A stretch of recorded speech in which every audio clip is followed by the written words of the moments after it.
Welcome back to Cityline. We're here with Bakari Sellers. He is here to tell us about his debut children's book. The title is Who Are Your People? So, Bakari, why did you write the book?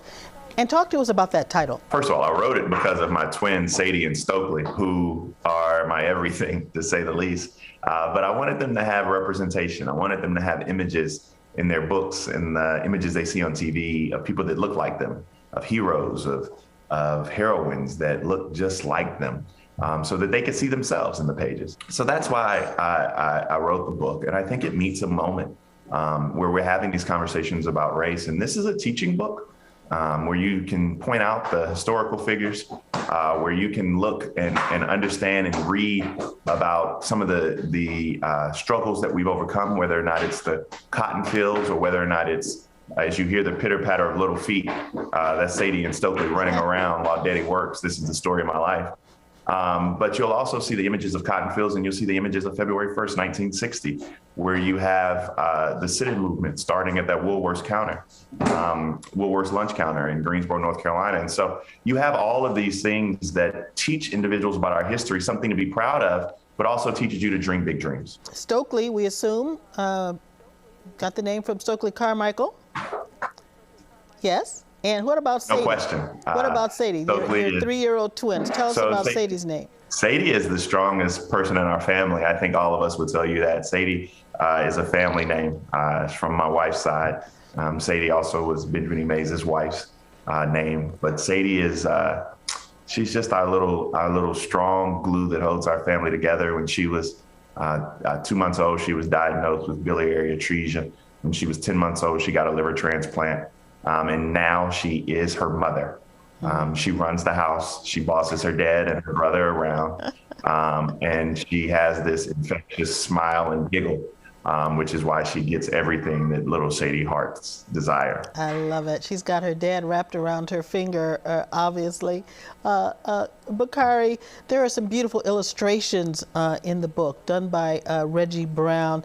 And the illustrations bring to life some very impactful moments in history. No question. And, you know, when parents read this book, they will be able to see the images of heroes and clouds, and maybe they have to refresh themselves on their contributions so that they can teach their kids about the contributions. There are moments in time that we talk about, from the election of Barack Obama, again, to the start of the sit-in movement. And then you have just these pictures that are just so powerful of our family rejoicing, of what it means to be a part of a community.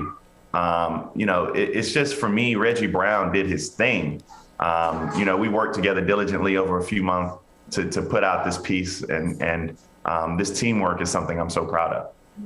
Now, there's a movement around the country to keep books like this, offering another view of American history, out of the classroom and out of libraries.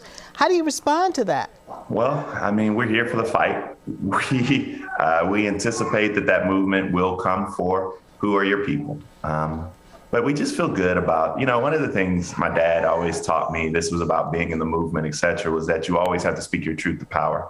And I'm quite comfortable in the truth that we shared on this page, on these pages, that they just share our history, and it gives kids something to learn from.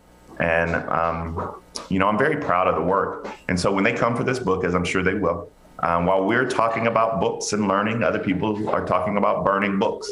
That's just a lot of the struggle and the dichotomy we have in this country. And I'm going to always do my best to be on the right side of history. Why introduce this history in a children's book? Is it the young age an appropriate time for young people to start learning about this history? Definitely, because I want them to have a small taste of who they are.